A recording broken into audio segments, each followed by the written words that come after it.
भगवान शंकर जी को हम भगवान माना करते थे, कंप्लीट गॉड मानते थे, मृत्युंजय कालज्जय सर्वेश्वर महेश्वर कहा करते थे। इसको हम कहें कुछ भी, लेकिन ये परमात्मा नहीं है, कंप्लीट गॉड नहीं है। उदाहरण के लिए ये सुखी भी नहीं है। कैसे? एक समय विष्णु जी भी सुखी नहीं है। विष्णु अवतार श्री रामचंद्र रूप में राजा दशरथ के घर जन्म लिया, ये सभी हमारे धर्म गुरु भी बताते रहे हैं और इनके लीला, इनकी जीवनी भी बताती। श्री रामचंद्र उर्फ विष्णु जी कितने सुखी थे आपको खूब पता है। छोटी सी उम्र में विवाह हुआ, विवाह होते ही वनवास हुआ और वनवास के अंदर उनकी धर्म पत्नी का अपहरण हुआ। रावण के साथ युद्ध हुआ, करोड़ों जीवों का विनाश हुआ। उसके बाद फिर वापस आए, लेकर अपनी धर्म पत्नी सीता जी को घर पे लेकर आए। किसी धोबी के कहने से उनको घर से निकाल दिया, गर्भवती को। पुत्र कहीं, परिवार कहीं और श्री राम कहीं। वो प्राणी सपने में सुखी नहीं हो सकता जिसके बालक दुखी हो कि तो जंगल के अंदर। जिस समय श्री रामचंद्र जी को वनवास प्राप्त था, सीता जी का अपहरण हो चुका था। सीता जी का अपहरण हो चुका था। श्री रामचंद्र जी विलाप कर रहे थे, रो रहे थे सीता जी की खोज में। ऊपर से भगवान शंकर अपने द्वीप से, अपने लोक से श्री रामचंद्र जी अर्थात विष्णु जी को प्रणाम कर रहे थे। ऊपर से पार्वती जी की दृष्टि पड़ी कि ये किसको प्रणाम कर रहे हैं महेश्वर। पूछने पर पता चला कि नीचे जो व्यक्ति रो रहा है, वृक्षों से लिपट लिपट कर रो रहा है, पशुओं से गले मिल रहा है, उनसे पूछ रहा है मेरी सीता कहाँ गई, उसको ये प्रणाम कर रहा है और उसको विष्णु भगवान का अवतार बता रहा है कि भगवान विष्णु है। पार्वती जी को ये बात अच्छी नहीं लगी, उसको विश्वास नहीं हुआ कि सचमुच ये व्यक्ति जो सामने रो रहा है और जिसकी पत्नी का अपहरण हो चुका है, जिस कारण से रो रहा है, तो ये भगवान नहीं हो सकता। पार्वती जी ने कहा कि जो व्यक्ति रो रहा है आप उसको भगवान बता रहे हो, मुझे विश्वास नहीं। मैं तो इसकी परीक्षा लूंगी और सीता रूप बनाऊंगी इसकी पत्नी का।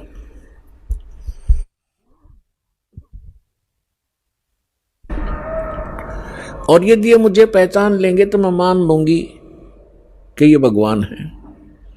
भगवान शंकर ने कहा कि आप सीता रूप मत बनाना, यदि आप सीता जी का रूप बना लोगी तो मेरे काम नहीं रहोगी, मेरी माँ के तुल्य हो जाओगी। मैं आपको एज ए वाइफ स्वीकार नहीं करूंगा। फिर उस समय तो पार्वती जी ने कह दिया कि ठीक है, मैं नहीं परीक्षा लूंगी। भगवान शंकर चले गए इधर उधर सैर सपट्टे को। पीछे से पार्वती जी ने सीता रूप बनाया, श्री रामचंद्र जी के सामने खड़े हो गए। उसमें श्री रामचंद्र जी की दिव्य दृष्टि यानी बुद्धि इस काल भगवान ने खोल दी। अपनी तो पत्नी का पता नहीं उसको कि कौन उठा ले गया, और सामने खड़ी पार्वती को पहचान लिया जिसने बिल्कुल as it is Sita ji का रूप बना रखा था। क्या कहा कि हे दक्ष पुत्री माया, आप भगवान शंकर को कहाँ छोड़ाए। इस बात को सुनकर पार्वती जी लज्जित हुई और कहा कि भगवान शंकर आपको ठीक ही प्रणाम कर रहे थे, मैं आपकी परीक्षार्थ सीता रूप, ये कहकर वो चली गई। अब इस कथा से आपको बहुत से परिणाम निकलेंगे, रिजल्ट निकलेंगे, निष्कर्ष निकलेंगे। एक तो कंसेप्ट यही क्लियर करेंगे कि आपके मन में ये शंका उत्पन्न होगी कि श्री रामचंद्र जी ने पार्वती जी को तो पहचान लिया और अपनी पत्नी के विषय में उसको ज्ञान नहीं। ये कारण क्या है? जिसमें आपको ये कारण समझ में आवेगा तो आप समझो अध्यात्म मार्ग पर चल पड़े। इसका कारण है जैसे गीता अध्याय नंबर 7 के श्लोक नंबर 4, 5 और 6 में ये गीता ज्ञानदाता कहता है कि अर्जुन, यहाँ जितने भी मेरे लोक में जितने भी प्राणी हैं, इनमें बलवानों का बल, बुद्धिमानों की बुद्धि मैं ही हूँ, यानी मेरे ही कंट्रोल में है। जब चाहे इनको ओपन कर दूं, जब चाहे इनको ऑफ कर दूं, जब चाहे मैं इनको ऑन कर देता हूं। उदाहरण के लिए एक समय आपने महाभारत खूब सुना होगा, महाभारत का युद्ध भी सुना है खूब। महाभारत के युद्ध के दौरान अर्जुन ने अपने धनुष के माध्यम से इतना नरसंहार किया था और सूरवीर कहलाए थे। एक तीर से 100 व्यक्तियों को मार डालते थे। वही गांडीव धनुष सुप्रसिद्ध था उसका। जिस समय श्री कृष्ण अर्थात विष्णु जी श्री कृष्ण रूप में देवकी के गर्भ में जन्मे थे, उसके बाद उन्होंने श्री कृष्ण रूप में जो का लीला की थी, जीवन व्यतीत किया था, अंत समय में उनकी मृत्यु एक शिकारी के विषाक्त तीर से हुई थी और पांडवों को उसने वहां बुलाया था। अंत समय में पांडवों से श्री कृष्ण जी ने कहा था कि आप इन सभी औरतों को जितनी द्वारका के अंदर है सबको अपने साथ ले जाओ। यहाँ पर यादव कोई बचा नहीं है, क्योंकि दुर्वासा जी के श्राप से इंक्लूडिंग श्री कृष्ण जी यादव कुल पूरा नाश हो गया था। छोटा बालक भी नहीं बचा था। नर यादव जो गर्भ में थे, गर्भवती औरतें थी उनके गर्भ में थे। उसके बाद ये वंश पुनः चला है। तो और कहा था कि आप इनको वहां ले जाओ अपने राज्य में। यहाँ पुरुष रहा नहीं, यहाँ के और लोग इनकी बेइज्जती करेंगे, सताएंगे, आप इनको ले जाना। तो श्री कृष्ण जी के आदेशानुसार अर्जुन सभी गोपियों को, द्वारका की स्त्रियों को साथ लेकर आ रहा था। रास्ते में भीलों ने, जंगली लोगों ने उनको घेर लिया। अर्जुन उनसे लड़ने की तैयारी करने लगा। उसके हाथ से गांडीव धनुष उठा नहीं और खड़ा खड़ा देख रहा, थर थर कांप रहा है योद्धा। भीलों ने उसको पीटा, औरतों के गहने तोड़ दिए, कुछ औरतों को घसीट ले गए। अर्जुन खड़ा खड़ा कांपता रहा। उस समय अर्जुन श्री कृष्ण जी को कोस रहा था, 100 गालियां दे रहा था कि कृष्ण तूने सदा ही हमारे साथ धोखा ही धोखा किया है। जब मुझसे नरसंहार कराना था, युद्ध करवाना था महाभारत का, उस समय मेरे अंदर शक्ति भर दी। एक तीर मारूं था 20 मरे थे। आज वही अर्जुन और वही धनुष, आज मैं इसकी प्रत्यंचा नहीं चढ़ा पा रहा हूं। तो यहां परमात्मा कहते हैं कि जो इस रोग की जड़ है उसका तुम्हें पता ही नहीं। तुम तो श्री कृष्ण को कोस रहे हो। ये काल है जो 21 ब्रह्मांड का स्वामी है। श्री ब्रह्मा, श्री विष्णु, श्री शिव जी के पिता हैं। ये है यहाँ के सारे दुख की मूल। और वो खुद कहता है गीता अध्याय नंबर 7 के श्लोक 5 से लेकर 6, 7 में कि मैं बलवानों का बल और बुद्धिमानों की बुद्धि मैं ही हूं, यानी मेरे कंट्रोल में है। अब जब उसने नाश करवाना था महाभारत का, तब तो उसको बल दे दिया, अब स्विच ऑफ कर दिया। अर्जुन खड़ा खड़ा पिट रहा है। ठीक इसी प्रकार श्री रामचंद्र जी को कि वहां तो बुद्धि खोल दी कि ये सीता नहीं है, पार्वती है। अपनी पत्नी का पता नहीं, उसको उठा कौन ले गया, ऑफ कर दी फिर बुद्धि उसने। तो पुण्यात्माओं, ये काल एक भयंकर जाल है। जब तक आप इसको नहीं समझोगे, ना भक्ति कर सकते, ना यहाँ से निकलने की चेष्टा कर सकते। इसलिए आपको रह रह कर यहाँ बुलाया जाता है, इस काल के जाल को विस्तार से समझाया जाता है, ताकि आपको डर बने। आप कहाँ रह रहे हो, यहाँ क्या आशा लगाए बैठे हो, किसके लिए सारा दिन भटक रहे हो। एक कोठी बनाऊंगा, एक बंगला बनाऊंगा, कार लूंगा, लड़का बड़ा अफसर बन जाएगा, कल मृत्यु हो जाती है लड़के की या पिता की। आप देख रहे कितने दुर्घटनाएं होती हैं। पीछे केदारनाथ के अंदर हजारों की संख्या में सहपरिवार मारे गए ऐसे लोक में, और आप सुख खोज रहे हो। परमात्मा आके हमें बताया करते थे। तो भगवान परमेश्वर ने आके हमें बताया कि इसका एक विकल्प है। वो स्थान न्यारा है, वो भगवान न्यारा है जो कभी दुख नहीं देता। आप अंगारों में और शीतलता खोज रहे हो, आप काल के लोक में सुख खोज रहे हो। अब प्रसंग पर आते हैं कि ब्रह्मा विष्णु महेश भी सुखी नहीं। अब उधर से जब भगवान शंकर को पता लगा कि काल के हाथ में बुद्धि, उसने बुद्धि ऑन कर दी शंकर भगवान की, दिव्य दृष्टि से देखा और अपनी पत्नी से पूछा कि तू क्या पार्वती रूप बनाकर गई थी, ना सीता रूप बनाकर गई थी तू? तो उसने मना कर दिया कि नहीं, मैं नहीं गई भगवान, मैं नहीं गई। कि झूठ बोलती है तू झूठ बोलती है। इस बात से वो झिझक गई और चुप हो जाना ही उसका स्वीकृति मानी गई कि सचमुच इसने गलती की है। तो भगवान शंकर ने पार्वती जी से अपनी पत्नी के रूप में उससे व्यवहार करना बंद कर दिया, बातें करना भी बंद कर दी। एक तरफ मौन साध कर बैठा रहते थे, बहुत ही कम बोलने लगे और कहने लगा कि मैंने आपको एक वफादार माना था, आपके ऊपर मैं वो विश्वास करता था कि मेरी धर्मपत्नी कभी मेरे को डिसीव नहीं करेगी, धोखा नहीं दे सकती। और जब आप मुझे धोखा दे सकते हो तो फिर बाकी संसार से मुझे क्या लिंक रहा, क्या विश्वास रहा।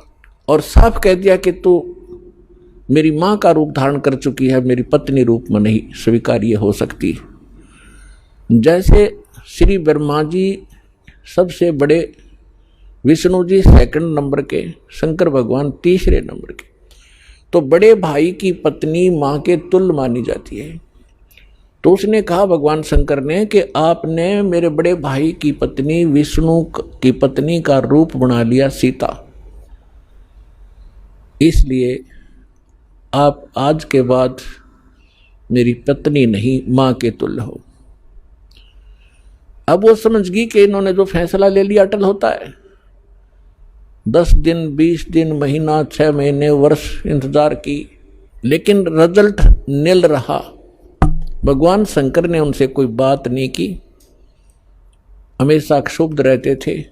लड़की को क्या होता है, जब ससुराल के अंदर दुख होता है तो अपने पीहर को जाने की सोचती है, उसका तीसरा विकल्प नहीं होता।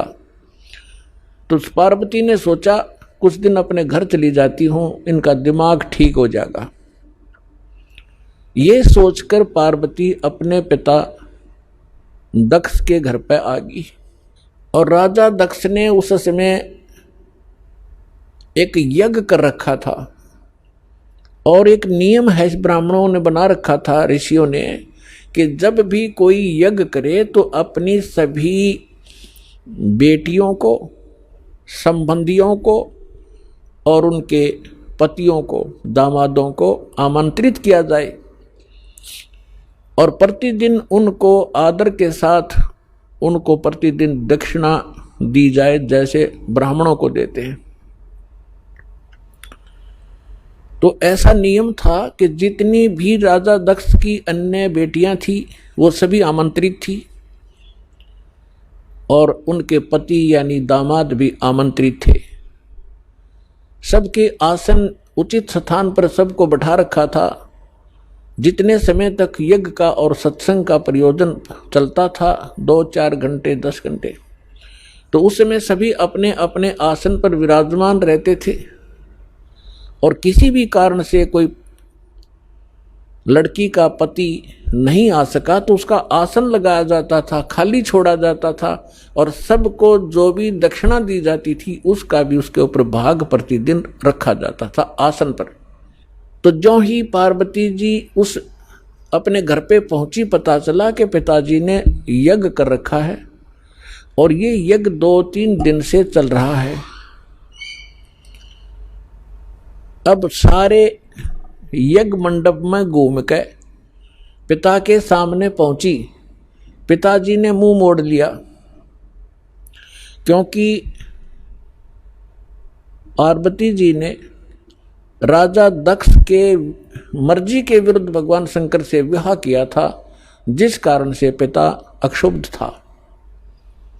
जब पिताजी ने ठीक से बात नहीं की, ये भी नहीं कहा कि आगी बेटी, तो पार्वती महादुखी हुई, अपनी माँ के पास घर पे पहुंची। बेटी माँ को ही उलाने दिया करती है, माँ के सामने अपना दुख रोया करती है। अपनी माँ के सामने जाकर कहा कि माँ, तुमने ऐसा भेदभाव हमारे साथ क्यों किया? आपने सभी अन्य मेरी बहनों के पति भी बुला रखे हैं, बहनों को भी आमंत्रित किया है, आपने हमें ना बुलाया ना आमंत्रित किया।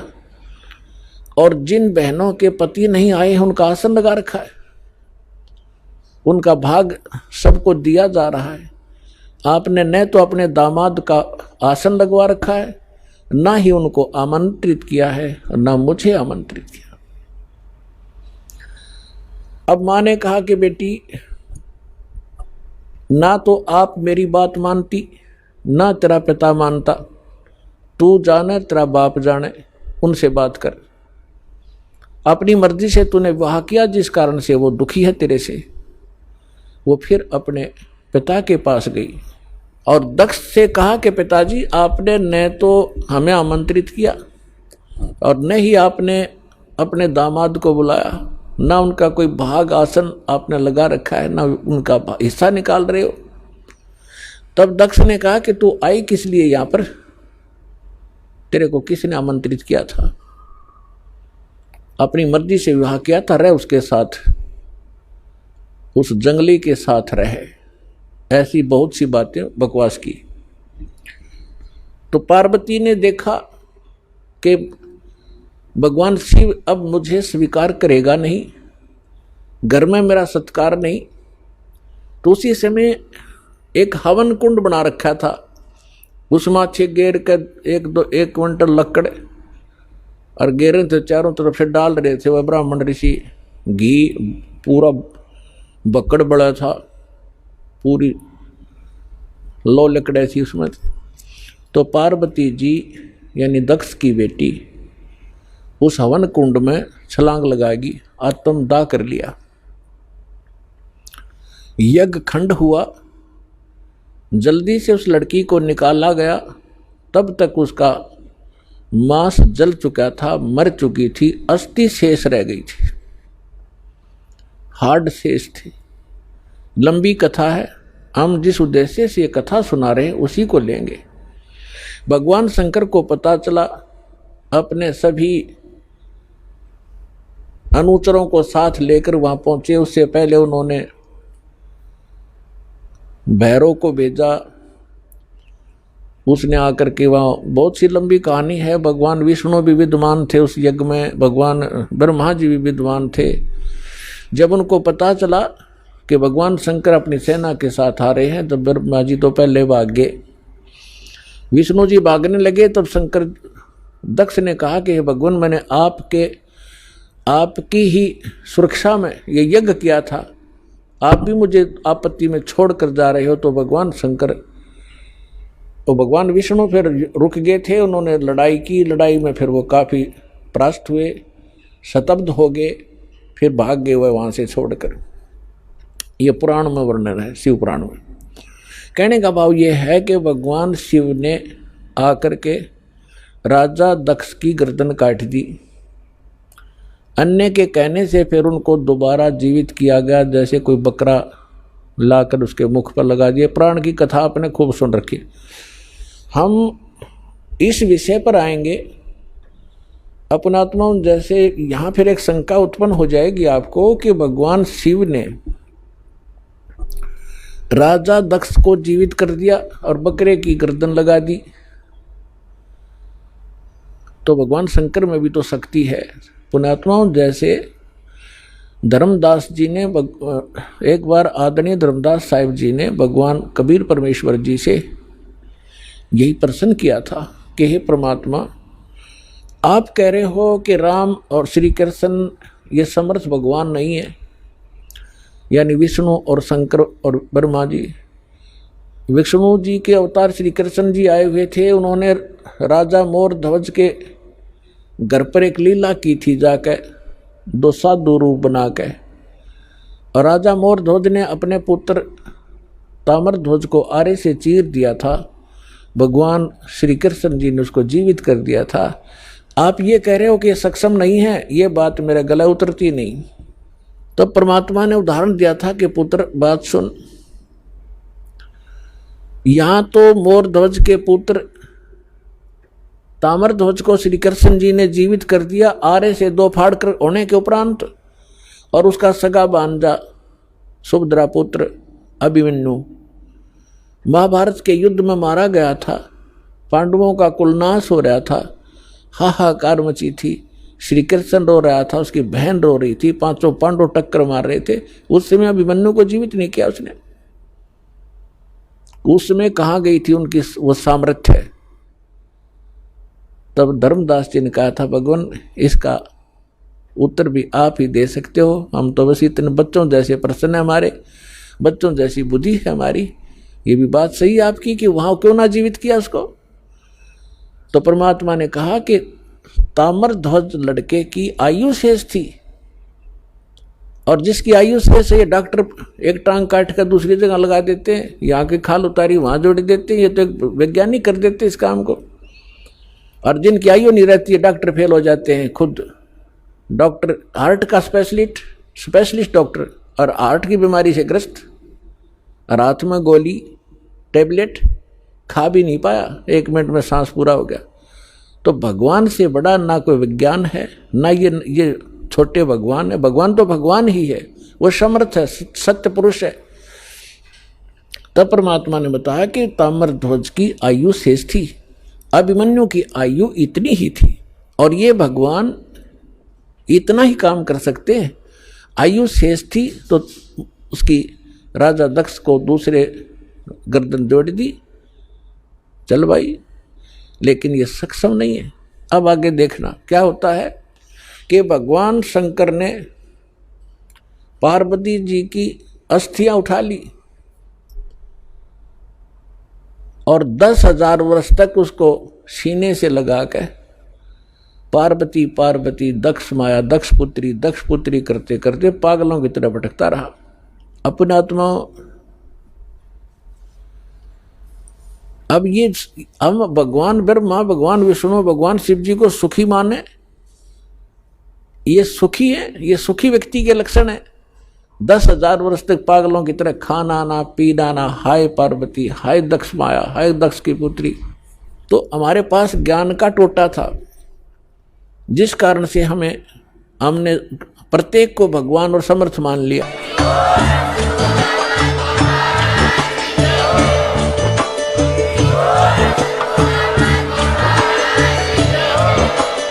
आप सुन रहे थे जगत गुरु तत्वदर्शी संत रामपाल जी महाराज जी के मंगल प्रवचन। अधिक जानकारी के लिए विजिट कीजिए हमारी वेबसाइट www.jagatgururampalji.org। संत रामपाल जी महाराज जी के शुभ आशीर्वाद से पूरे विश्व भर में 500 से भी ज्यादा नाम दीक्षा केंद्र हैं, जिन पर संत रामपाल जी महाराज जी द्वारा ऑनलाइन निशुल्क नाम दीक्षा दी जा रही है। अपने नजदीकी नाम दीक्षा केंद्र का पता करने के लिए संपर्क करें 8222880541।